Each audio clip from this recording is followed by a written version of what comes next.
Welcome to the Heart-Centered Entrepreneur Podcast. I want you to be rich. Yes, I want abundant financial success for your business. But I don't just care about your business making money. I care about you too. I want you to be rich in happiness, in the impact you make, in your relationships, and in how you give back. I'm Anna. I built my six-figure business as a side hustle while I was pregnant with my daughter in 2016. Now I've helped dozens of women do the same. I'm here to help you build a profitable, heart-centered, fully booked business with the latest tips on sales and visibility, with proven mindset hacks, and sneak peeks behind the scenes with what's working right now in the online space and in my business. Ready to make more money with heart? Let's go.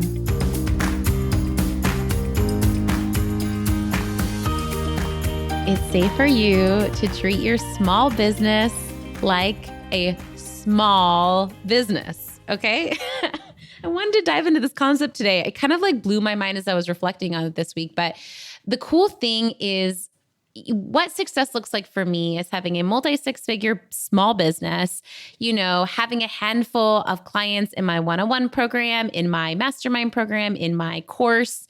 And I'm happy because I love to coach and I get to do my work's passion, right? I get to do my craft. I get to enjoy sitting with clients and supporting them and listening to them and reflecting back. That is such a joy for me. And I think I really leaned into letting myself have a small business, right? Meaning I'm just working really a few hours a week, right? I really have a part-time business. And I think so much of what I see women holds women back from growing to six figures, multi-six figures to the $1 million mark is they're imagining problems or creating this picture of something they don't even want, which is a big business, right? What the next level of success that you want, what I can tell you is you can handle it. Right? I hear so many of my clients having fears around, for my clients that haven't even got off the ground yet, they have fears what if I get sued? What if I have so many clients that I can't keep up with them? Right? And then as my clients grow and they have six-figure, multi-six-figure businesses and they're really looking into hiring a team to scale and grow, they have a lot of fears around what if I get a team member that steals all my secrets? And what if, right? But it's just remembering, right? I think growth feels out of our control. I know I definitely had this fear that I would it sounds crazy and maybe egotistical, but I'm going to say it. Okay. I had this fear that I would just grow so quickly that I would be be this overnight Oprah-sized success and that it would really overwhelm me and I would be a bad mom. And so it really held me back from signing my first 5 clients. Okay. And I'm exaggerating. I really did not think I was going to be Oprah level, right? But you know what I mean? It felt it just felt very overwhelming. And what I want to say I've seen for all my clients is you have control over your growth. And it happens doably, even when it happens fast, like it did for me, right? Really in 90 days, I sold out my practice. That's very fast, right? But in the moment, it felt slow and I had time to acclimate to that. I signed 1 client and then 2 more. And then 2 more, right? So I think it's remembering, I want you to, if you're listening to this, say your next level of success out loud. How many more clients is it? How much more money, right? But remembering you're going to baby step into that. My beautiful friend, Andrea, my dance friend, says to me all the time, Anna, baby steps, right? And it's just remembering, let's say right now you're making $2K a month and you're looking to make 10K, right? And that feels overwhelming because you're think about all the work I'm going to have to do on the way to 10K. No, you're probably going to make 6K and then 8K and then 10K, right? Or people say how am I going to manage more money, right? I'm going to have so many more taxes and then blah, blah, blah. And then I'm going to get sued and then blah, blah, blah, right? Just remembering as you grow your money, you're also going to acclimate to that over time.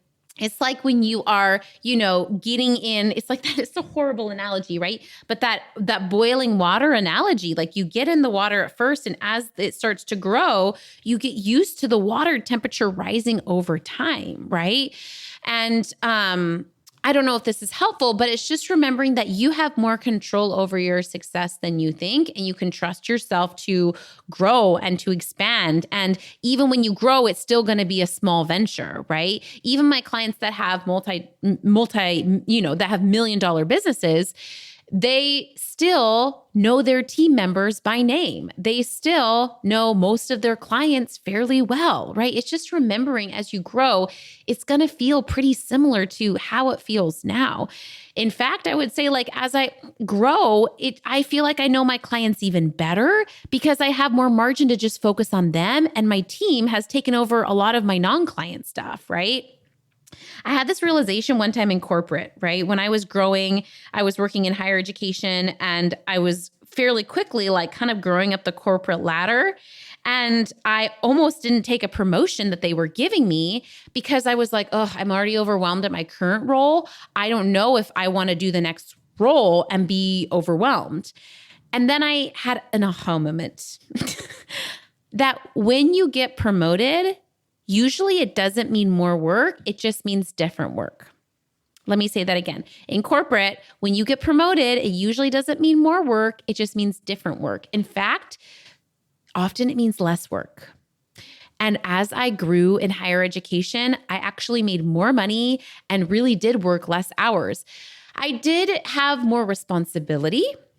I did have more people under me, but it didn't necessarily mean my life was more stressful. In fact, I really think it became less stressful, to be honest, right?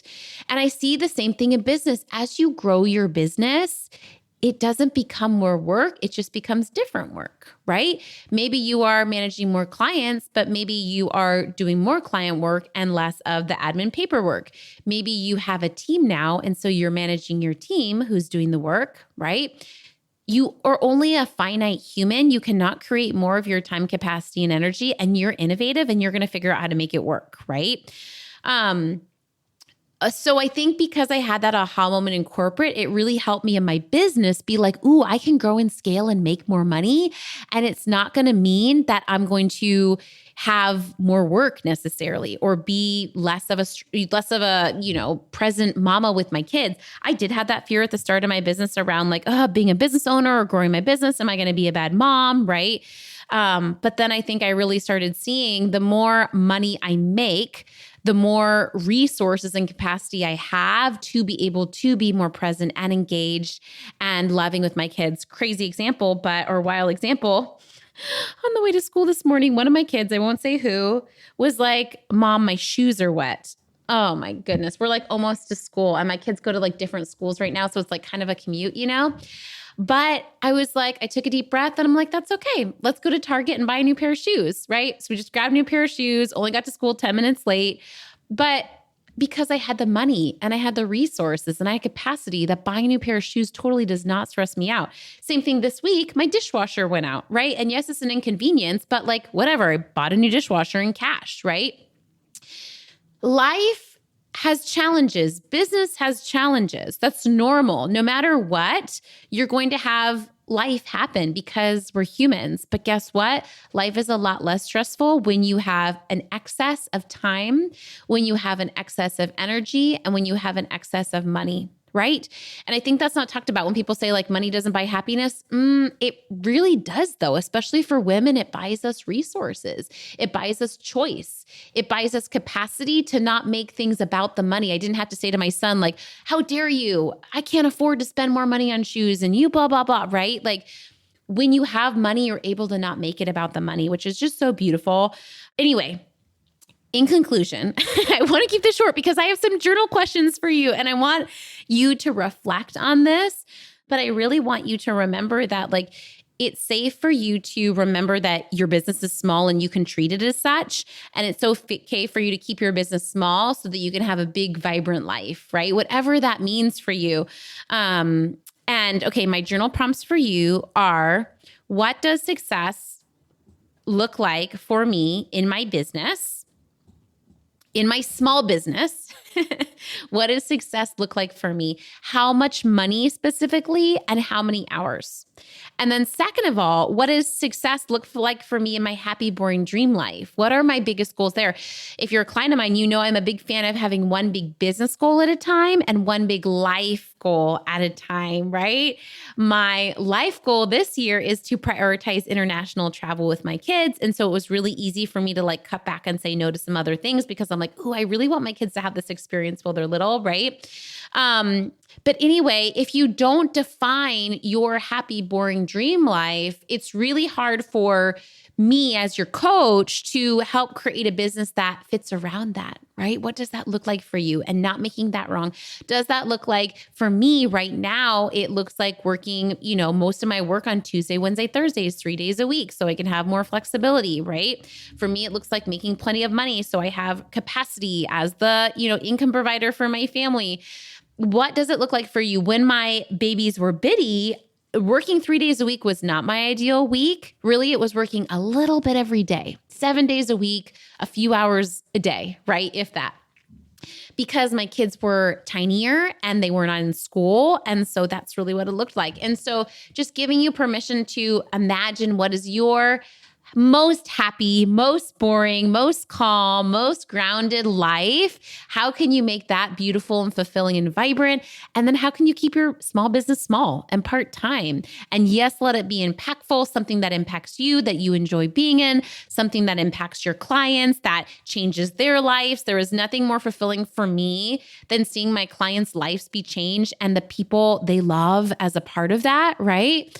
But it's remembering it's okay if it's just one part of your life. It's okay. It's okay if your work is just one part of your life. You are a beautiful and diverse and multi-passionate human, right? I had another aha moment when I realized I don't have to monetize every hobby. It's okay for me to do things in my life. For me, that's fitness and dance. Spend a ton of time on fitness and dance. Does not make me money, right? Actually, now the fitness does a tiny bit now that I teach at my gym, but just barely, right? But I think it's just remembering it's safe for you to do things outside of your business that are unproductive, right? When's the last time you did something that was unproductive and didn't feel guilty for that? And realize that it's a money-making activity in the fact that when you are fulfilled, when you are satisfied, when you are happy, when you rest, when you unplug, you're going to come back to your business and be on fire. You're going to come back to your content and be magnetic. You're going to come back to your clients and crush it, right? It's safe to unplug. It's safe to take breaks. It's safe to make your life big, your business small. And if you fill out these journal prompts, I would love for you to email them to me and share them with me. I would love to hear it. And just sending you so much love. Remember that if you are looking to sign your next 5 paying clients and want to do it in a way that's small, in a way where you don't have to be a social media superstar, I would love to do that. If you are someone that loves to coach but is having challenges signing paying clients, I have a free webinar that you would love. It's called Sign Your Next 5 Coaching Clients with One Simple Strategy. I think it's going to blow your mind. I really do. And if you do it and you fill out the worksheet, you get $3 coffee money from me so that you can go to a coffee shop and actually start to implement it. Actually start to take some beautiful action. Okay, I will put the link in the show notes, or you can go to heartcenteredentrepreneur.com/free workshop and hang out with me a little more. I'd love to hang out with you over there. Okay, have a beautiful, beautiful rest of your day.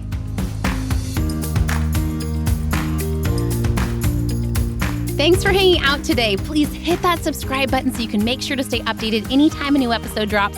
And I would love for you to join me in my free Facebook community. It's called The Heart Centered Entrepreneur. We discuss the podcast episodes. I regularly go live and do free trainings. And you may even meet your newest biz bestie. So you can join at heartcenteredcommunity.com. It's absolutely free, and I cannot wait to see you in there.